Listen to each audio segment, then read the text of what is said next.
All right, welcome back. It's time for us to get into some interesting conversations about The Ashanti Gate. the Ashanti Gate. Yes. Yes, Ashanti Gate. Yeah. So it's coined by our colleague Fentio Tahiro Fentio. And we've adopted it. Yeah, we like it. Yeah, Ashanti yeah. Gate. So we have You do? we have our colleagues here. Of course, Duke. Duke, hold on. Let me finish introducing all of you. So Duke Mesopoko, of course, in the last conversation he was with us. But Daniel Cranting has also joined us on the set this morning. Now, Duke, you were saying that you have an issue with the you should name say proper Ashanti hello to Gate. Daniel, you know. Daniel, welcome. He's messing up my You can do It's that. spoiling your shine, isn't it? Hi, Daniel. Hi, Daniel. Listen, me relax, let him Exactly. Sorry, hi, Freeman. Yeah, hi, Daniel. How are you this very morning? good, I'm very Welcome to Breakfast Daily. Thank you. I like coming on this set. Yeah. How is Sydney? Oh, he's very good. I didn't expect that question, but yeah, he's very good. Well, but I've asked. Yeah, he's very good. Hi, Sydney. There are two Sydneys in his household. No, he knows the Junior Sydney. or senior? No, he She's knows aware. the Sydney we Dude, are talking she's about. aware. She's aware. Definitely not senior. Aware. Aware, right? Aware, you know he's aware. Oh goodness. Yeah. Be careful So saying what's that your word. what's your issue with Ashanti This Gate? issue involves two clubs, Ashanti Gold Yeah. and Inter Allies. Yeah. Why are we calling it Ashanti Gate? No, I think I can. Yes. I can come in with this, okay? What? So it looks like, Daniel, please correct me if I'm wrong. So the Inter-Allies, no, right now they are saying that you can't really make it about Inter-Allies because the Ne Amwa guy, no, he's only a volunteer who is not on this. But as for Ash Gold, Nedie, it is the owner And the CEO. and the CEO, you understand? So they can't really absolve it takes themselves two from to tango. anything. Say again. It takes two to tango. If they are Inter Allies, But you Gold can did not tango with the agree. wrong person, and When at the end of the day, you if they realize didn't that agree- you're on your own. If they didn't agree, Because what I think there wouldn't be a fix- No, what a I fixed think match. Ashanti Gold could have also But done attempted fixing is was also one of to get someone else, either than the CEO or the owner, you know, to go and do it. So if matter comes, it's not like I know the inside. I don't know, but if you've done something and it has worked for you for a number of times, you grow in confidence. yeah, So well, this is every not- day for this man. So this is not the Forever. so this is not the first time they did it. you Yeah, know? exactly. Yes, this was the first time they So did we're it. good for the assembly. The assembly and in the yellow shirt. Yeah. Was it yesterday that you were in the yellow shirt? Monday. Monday. No, David was in the yellow shirt representing live, you know, Gold City. Today's Thursday. No, it was Tuesday. It was Tuesday. Yeah. No, we like you in yellow shirt.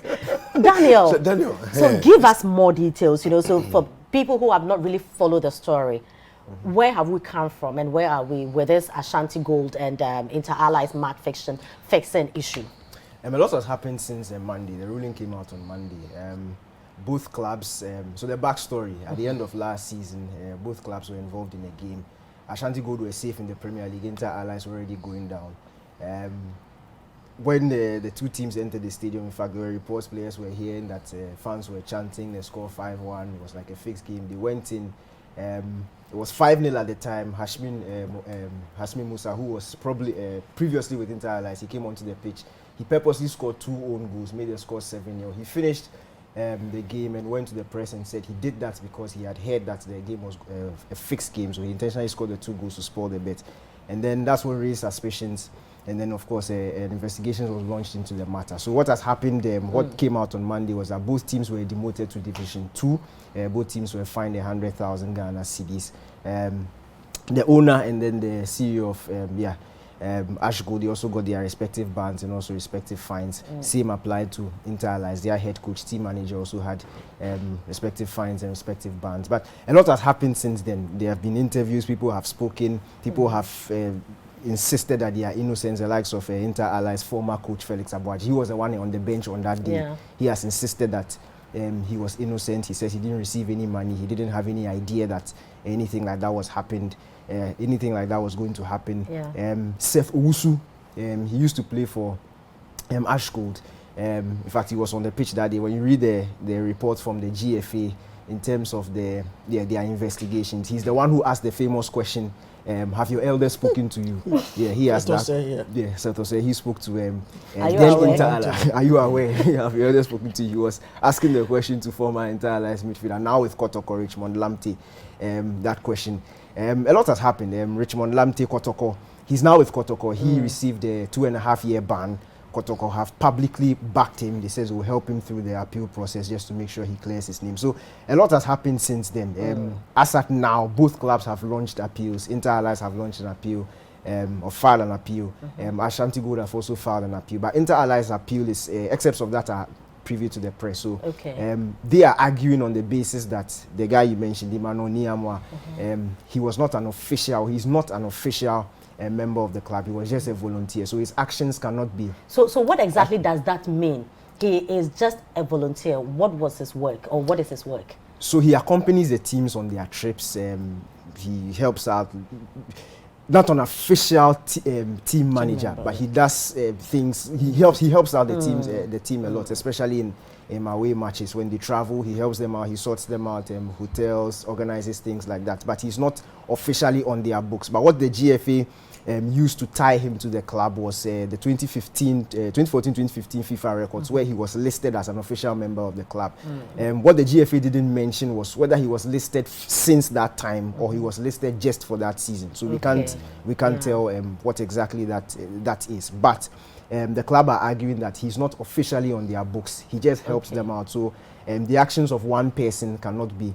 You can't use that to punish the entire legal entity that is Inter Allies Football Club. So that is where they argue. So assuming it comes out and it's established now that he was assigned or he was signed only for that season, what would it mean to this case? Yeah, so that's what they are arguing on. That so their point is, yes, that season he was, but since then he's been an unofficial member. So yes, he helps out.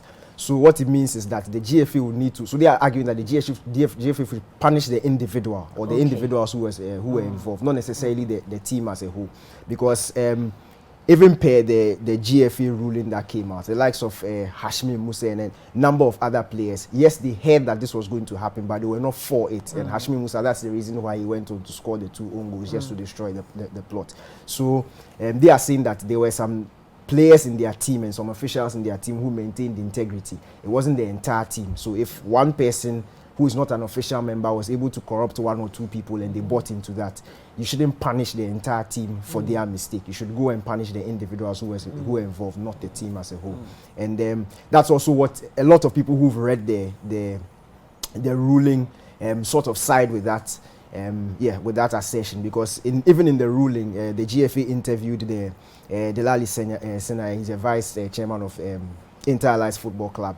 Just after the game, when he went into the GFA ethics committee, the interview meeting, he had already launched an internal investigation into the matter. He didn't know what had happened. They interviewed him. He maintained integrity. He didn't know anything that was going on, and that is the vice chairman. So that is their point. If as somebody as high as a vice chairman didn't know what was going on, he took action to launch an internal investigation, and it comes out that it was somebody whose last official tie with the team came in 2014-2015. They don't think it's fair to give them the same punishment as, first of all, they don't think it's fair to punish the team, and then second of all, the same punishment as Ash Gold, who have their owner and then their CEO directly involved in the matter. So they feel it's a bit unfair. That's why they are. So Ash Gold has also filed an appeal. Do we have an idea what theirs hasn't come out officially. What we know is aspects of parts of the appeal hasn't come out to the public, but we know that they've launched an appeal. One of their shareholders was speaking. Masike, he was speaking on Monday, right after the incident happened. He's a minority shareholder and also a board member of the club. He said that as for the ban to the owner and the CEO, that is their personal matter. They don't care about it. But the fact that the team is also being punished. So his point is that the owner and the CEO, the club has a board, and the board must meet and agree on decisions for the club.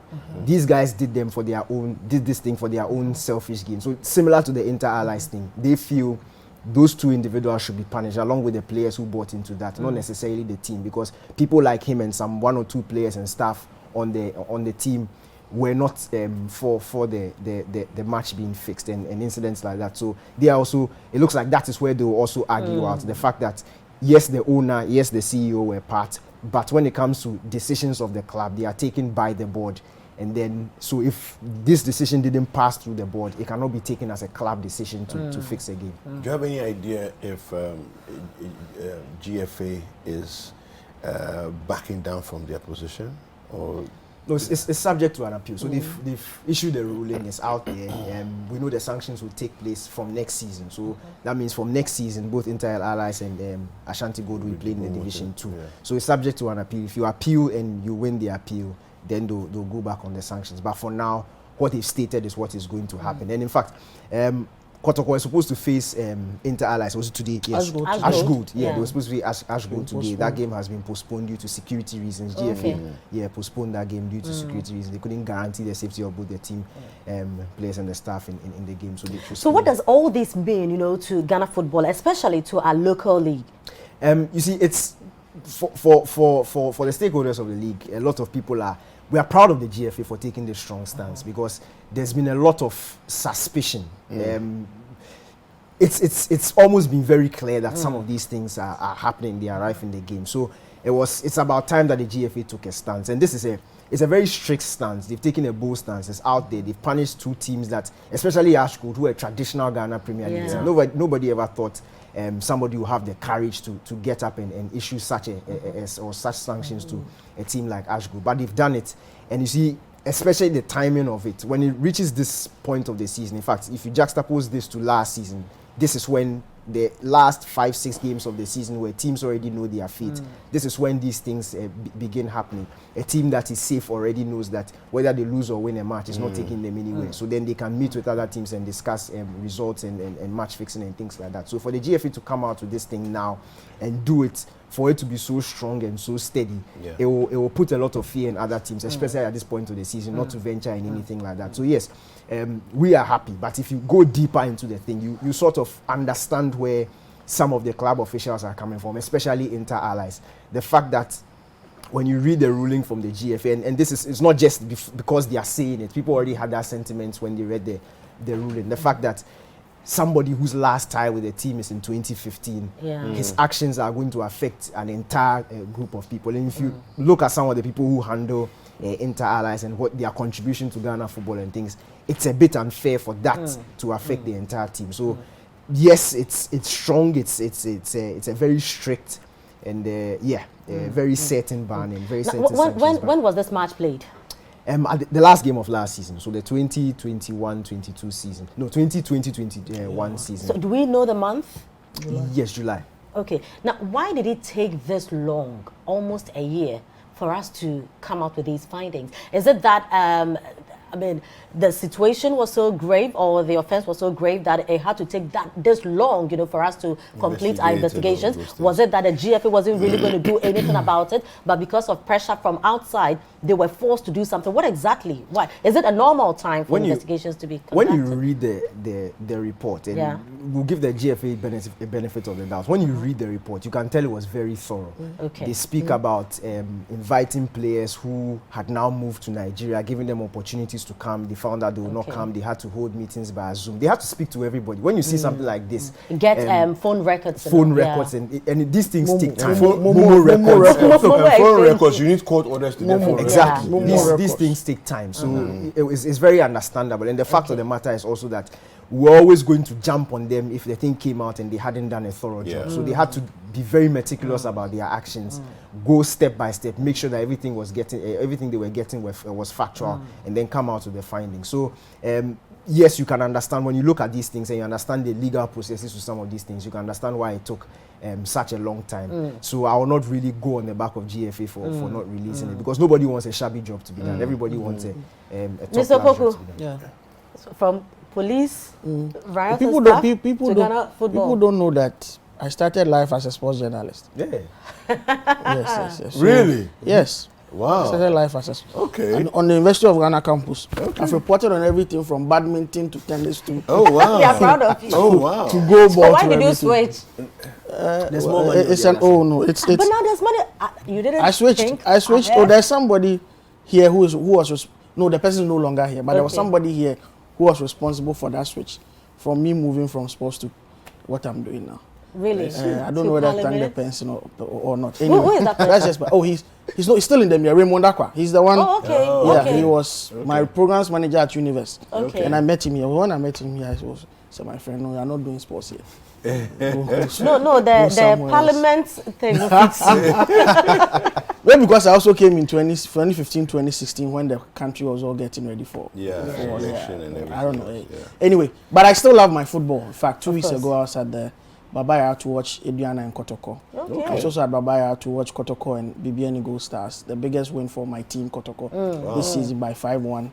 I watched all the 2 Kotoko Hearts games in Accra recently. Okay. Next week I'll go and watch Kotoko and Olympics. No, so I love the GPL. I've never watched a football match at the stadium before. Too bad. That's and I sad. think this is so bad. That's sad. That's sad. I actually love watching the. If you put the Premier League and I mean people will be maybe shocked, but if you put the Ghana Premier League and another league, even EP or whatever, then I will go and watch the Ghana League because it's more personable and for someone who grew up watching games and Babaya and things, it's much more personable. Who Todd Bowley doesn't know me, even though I'm a Chelsea fan, but I know some of the players. Richard Bodu, Agadas of Kotoko is like we talk almost, we exchange messages and all of that. It's personable, so I mean I love to watch. So it's sad that the Ghana League is going through this. But it has this positive and negative. The positive is the fact that I'm happy the GFA has taken such a bold step because, I mean, match fixing did not start today. We remember, I think from 10 years ago, the Nanya FC 39-41-0 and all of that. So there is precedent to this. So I'm happy that Nanya FC case, a case of all time. Yes. How can you play football for 90 minutes and score 30? Why? So it's not. So I'm happy they did that. And if you read, I mean, I'd off my house to Osekojo Esquire and the people on the team. If you read the report, very thorough, well done. I mean, you look at that, it's a watertight report, judgment that they've put out there. And we can compare it to any High Court or Supreme Court judgment. If you look at the work that has been done, super. So the lawyers who are appealing will have a very hard job trying to punch loopholes into the judgment and to raise their cases. But I understand the argument of artificial person and corporate body entity or corporate entity being separate from the people. I mean, it's a basic legal argument. Maybe that's what they will explore to push their case out there. The negative side for me, though, is that already this is a league that is, after the botched episode with Namwan's Xylophone, who are sponsoring the league with $10 million, we've not had a headline sponsor for our league. For the past 2 years, we don't have a headline sponsor. And this is a league that, if you do the African rankings, now the Moroccan league is at the top. We keep dropping. In fact, Tanzanian league and Burkina Faso league, they are all better than the Ghana league. Swaziland league, Swatini, or what? Yeah, their league is better than our league. I remember at a point we had 2 slots. At a point we had 2 slots each in the CAF Confederation Cup and in the Champions League. So at a point we had Haas and Kotoko in the Champions League, and we had King Faisal and I think Brekum Arsenal in the Confederation Cup. The first Confederation Cup that was played in 2004 had Hearts and Kotoko in the final. That shows you tomorrow evening is Bekani and Orlando Pirates who are playing the the first time of that competition. We had 2 Ghanaian clubs in the final. So that tells you how far we've come. And at a point in time in the 90s, I think from 91, 92, 93, we had Kotoko in the Champions League final in 92. 93, 94, we had Goldfields, this same Ashanti Goldfields. That time it was Goldfields. They went back to back, 97 and 98 with Raja. They were in the Champions League final, back to back. So 2000 Haas was then, they won it. So we've come from a place where... So what has happened? That's what I'm talking about. I don't know if the rise of the Black Stars and our GPL has an inverse relationship. So since the Black Stars started going up, a lot of the managers of our football at the point in time neglected the Ghana League. So for me, on the commercial side, if you have things like match fixing, if you have things like fans hooliganism, people beating up people 2 weeks ago in the Division 1 league and all of that, which corporate entity do you expect to come and put their league? Yes, I mean, if Kotoko can attract more Kotoko, now the jerseys has no space even for sponsors. You have Hisense, you have NLA, you have Access. The new jersey is so many people. Daniel, I need one, please. Nathan promised me to take me to the stadium to watch football match. If you want a Hearts jersey, I can get it for you. But He's a Hearts fan, so he will not. He's a Hearts fan, so he will not. I'm sick. to wear house jerseys. I can't. You know, my yare, you know. So I mean, so I'm just making a formal complaint to you that Nathan has deceived me on public television, on national TV. He didn't deliver. The legal entity Nathan Kwa is very different from the legal entity Daniel Grant. So I am making this complaint to you, knowing that you are of good standing, so you can take Nathan on my behalf. No, I'm not accusing you of anything. So these matters on the question of law. Very important. So for me, I think that it's a good step. The GFA should harness the goodwill that's on the back of this case to at least better the commercial side of the league and get the sponsorship side fixed. We shouldn't relent on our outside. I know that currently there are some referees and players of Bekum Chelsea who are also under investigation. They took betting slips from them. Footballers were going to play football. Wow. And I think that, you know, we need to be careful. The Gaming Commission maybe needs to look at it. Betting world over has a certain intertwined relationship with football and all other sports. But we need to be careful it doesn't end up spoiling our game or, diluting its integrity. So it's very important we need to draw the fine lines between all of these things. So it's a good and a bad side. The bad side is the fact that it may get our league to sink down further in terms of its commercial attraction. But the good side is that it's a firm step that the GFA has taken.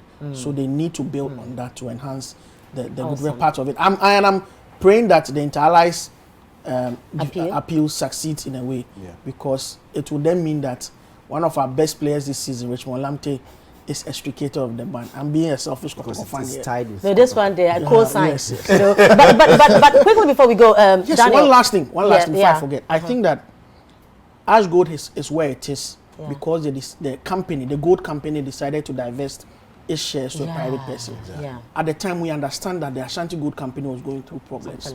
Now things are coming back. We beg them. They should go back to being majority shareholders to take their club. You know, previously they used to deduct, part of the workers' salaries. There was an amount deducted from workers' salaries to support the club. We beg Ash Gold. We beg them. We can't lose the third most influential club in our country. We beg them. They should go back Black Sheriff says he's thinking of going to stage a concert, Boise. Because I said, this is your season too. Go do it. You get it. But quickly before we go, Daniel, how should moving on, the FA position itself? Because now we are commending them for the great job they have done. But if it happens to other people, for instance, if Dreams FC is involved and other people like that are involved, how should they position themselves? Right now, they've set a precedent. So it will be very difficult for them to go back on this. And it looks like when we spoke to the General Secretary of the Ghana Football Association was on Sports Panorama Radio a couple of weeks ago. And he spoke about their zero tolerance policy. In fact, it was there where he gave us the confidence that the report was coming out very soon. So they've stated a precedent, and I will not be surprised if other teams are involved. No matter the team, they will come back and do sanction it. But another thing that they also need to watch is the revenue that the league generates and the revenue that clubs also generate. Because when this thing happened, when you speak to some of the players, although they understand that it's wrong, they also feel very sorry for some of the players that have been implicated. Because if you look at a league with an average salary of, if you take Hearts and Kotoko out, average salary of about 800, 700 Ghana cedis a month, it's extremely difficult for somebody not to go outside his means of getting money. I'm not justifying anything, but when elsewhere, people playing 300,000 leagues are taking this much. You understand? We're talking about Africa. We're talking about Africa. If you look at the South African league, the South African league has a higher average salary than the likes of Netherlands, Denmark, Sweden. Are you serious? So if you're playing the PSL, the money, the PSL, good money. Kwame Pepra at Orlando Pirates. I know roughly for a fact. $10,000. Yes, I know for a fact that Richard Ofori, who is playing for Orlando Pirates, earns more than Mohamed Kudus. Okay, I know that for a fact. Thank you very much, Daniel Kwan. PSL, they know they play an Egyptian league and Morocco league. Thank you very much. We gotta go. We gotta go. Thank you. Thank you, Duke. From a premier